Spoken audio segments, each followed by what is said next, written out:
Hey y'all, who is hanging out with me on this Friday afternoon? Drop me a comment, show me some hearts, let me know that you are out there. Um, yeah, say hello. Hey y'all. Say hello. Just seeing if I see any comments. Um, this phone, y'all, is doing all kind of weird stuff.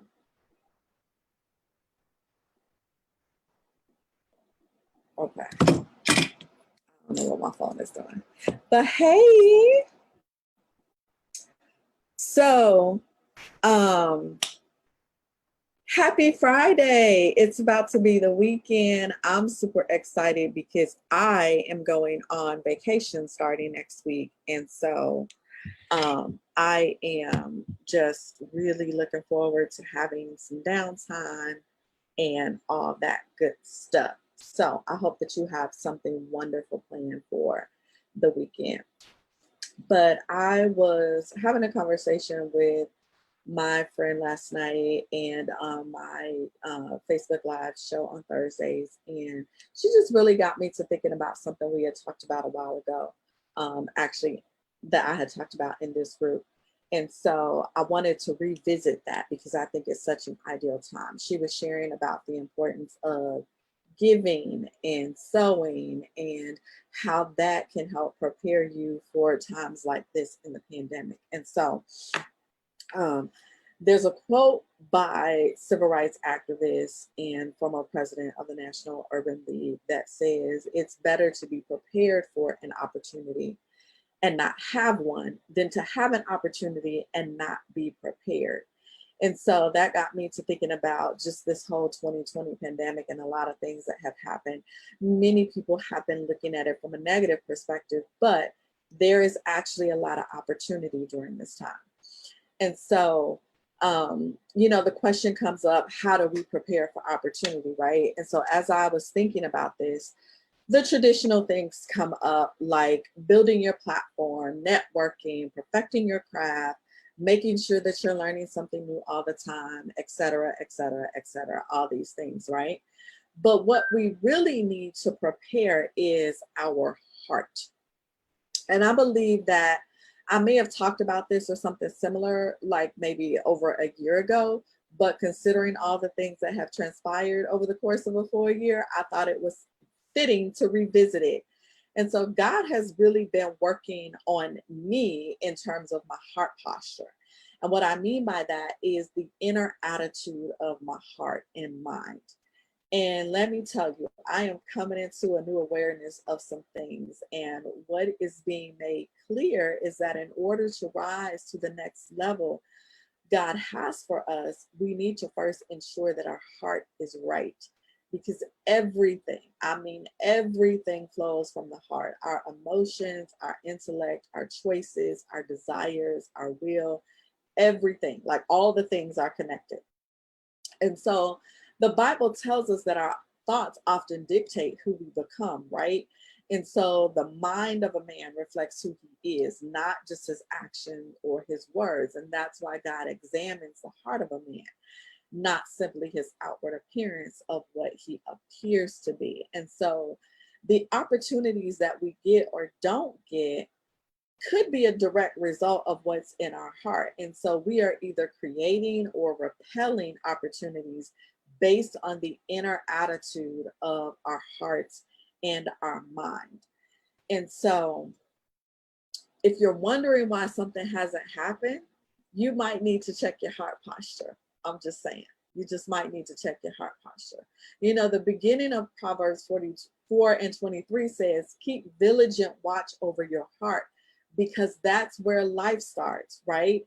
And the rest goes on to talk about don't talk out of both sides of your mouth, avoid careless banter, white lies, gossip, watch your step, watch your eyes, keep them straight ahead, don't be distracted.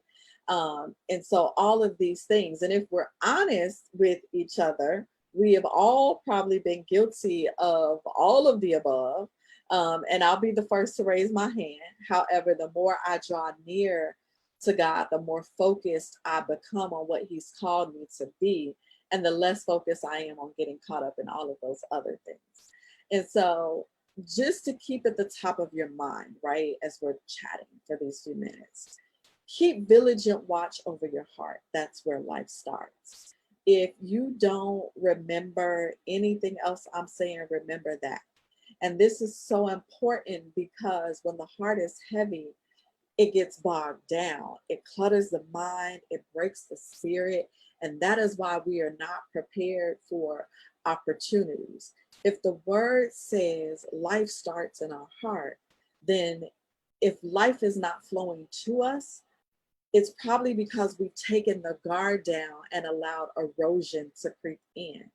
The things we're saying, the things we're watching, the music we're listening to, the people we're hanging out with.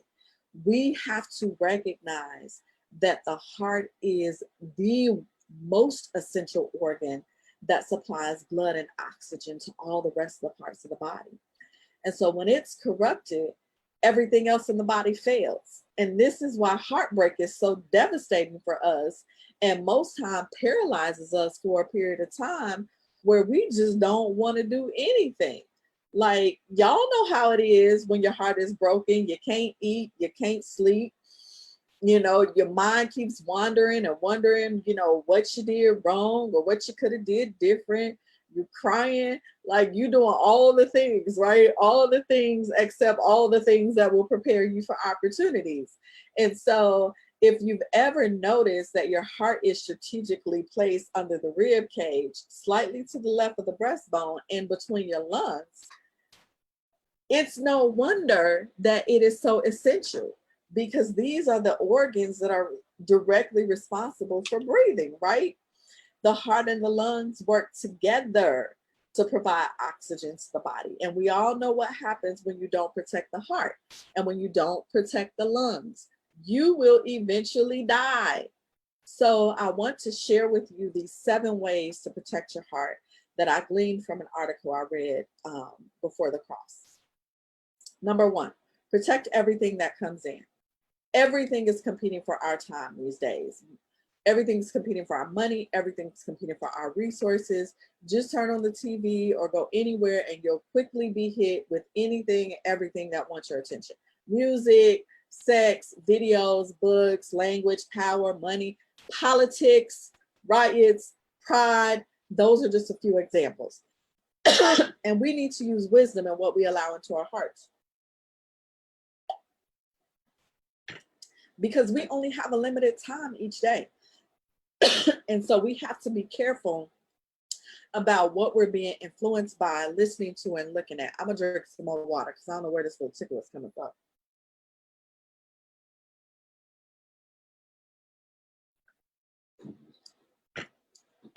Thank you for your grace. Number 2, persevere in the face of difficulties. These are challenging times. And these also could be times for many of us where we feel like we don't feel God's presence or like He's listening to our prayers, right? But we have to persevere. We have to trust that He is always completing a good work in us. Believe that He will prevail in all things, including a pandemic. And as you continue to persevere, you will continue to grow in the godliness, and your heart will be strong. Number 3, follow what God is telling you to do. Everybody's different. Everybody has a different assignment. We all have different skills. We all have different desires, and that is a good thing. God has made us different intentionally. He calls us to follow Him in so many different ways. Some of us will be business moguls. Some of us will be pastors. Some of us will be teachers, coaches, consultants. Some of us will be corporate bosses. Some of us will be public servants, stay-at-home moms, writers, whatever. We'll be all the things, right? But what is God asking you to do? What do you desire? And what is it that you just can't stop thinking about? How is it that you want to serve the Lord with your desire? chances are the very thing that you keep kind of rehashing is the thing that you've been called to do. So trust him and go for it. Yes, even in a pandemic, go for it. Because the longer that you quench that desire, the more strain you're putting on your heart. So you want to take some action. Do what he's called you to do. Number 4, cultivate an atmosphere of community. Your heart needs people constantly pouring into you, and you constantly need to be pouring into somebody, right? Because that keeps the heart pumping. It keeps life flowing. You got to have a community. So you need to make sure that you're cultivating the right people around you. You cannot do this thing in a silo. That you just can't do it alone. You need people. So find your community and hold on for dear life. Number 5, keep your priorities high and don't compromise. There is so much wisdom, there's so much joy, there's so much abundance in keeping our priorities right. And we need to make sure they're in the right order, right? We have God, we have family, then we have all the things. And so what typically happens, and it's happened to me, so I've been guilty of this, is that we let the day dictate our priorities instead of our priorities dictating our day, right? What we might be tempted to do is lower one priority over the other or exalt one over the other. And then before you know it, everything is just out of order and out of control. We might have God the last thing on our list. And we may not say that out loud, but the way that we're living and what we're doing is declaring that.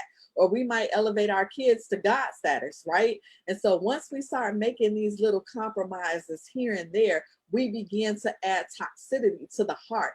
And so the good news is, though, if we make sure that we realign those priorities to be in the right way, then our heart will continue to grow, and it will also grow in wisdom. Number 6 is trust the Lord and rest. We live in a culture that is so fast paced and that has so many different things going on and bombarding us with at all the time. You know, productivity is elevated at an all-time high above everything. People are praised for getting things done. And y'all know me, I love me some productivity, right? I love to execute and get some stuff done. But oftentimes when we're running around crazy, we often forget that this is bad for our hearts. And we're also telling God that we don't trust him in the process. But when we rest, take some time off, sit down, get quiet, give our minds a break, we're declaring our dependency on him. We are admitting that we can't do this life thing alone, that we need him. And if you think about it, your body needs that. It needs that rest. And so whether for you that means you need to start observing the Sabbath, or maybe you just need to take some chill time and step away from technology, maybe you need to take a day off, whatever that thing is for you, be encouraged to do it and just trust God and go get you some rest. Let your heart rest, okay? That's why I'm going on vacation next week, because your girl's heart needs to rest. Her mind needs to rest, okay? Number 7 is preach the gospel to yourself every day. And this last one sums up just about everything and couldn't be more important.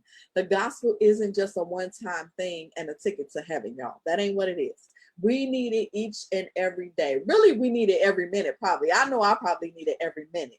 But the second we take our eyes off of what God has assigned us to do, and once we take our eyes off of what he's purposed us to do and off of him, then we forget who we really are. And our hearts need to be reminded that while we still sin, we are forgiven, we are redeemed, and we are the children of God that he loves. And so what does this have to do with preparing opportunity, right? Thank you for asking. If we consistently apply these 7 tips, then God teaches us how to prepare for the opportunities he has for us. Because when we're resting, our mind can get clear. We can hear him better. When our priorities are aligned, then everything is in order. God loves order. And so we have to make sure that we're doing these things to prepare for the opportunities that he has for us so we don't miss them.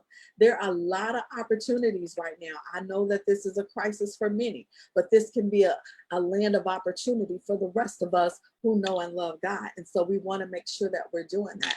So again, He will show us our purpose. He will show us how to build the platform. He will show us who to build the key relationships. And these are the three significant things that we need to excel in every opportunity that he sets before us. So if the opportunities have not yet manifested, maybe we need to search our hearts. Maybe we need to cry out and say, God, know my heart. Search me, know my thoughts. Let's find out if we're truly prepared for all that he has for us, or if we just like the idea of being ready for an opportunity and don't really want to do the work. Because remember, it's better to be prepared for the opportunity and not have one than have the opportunity and not be prepared.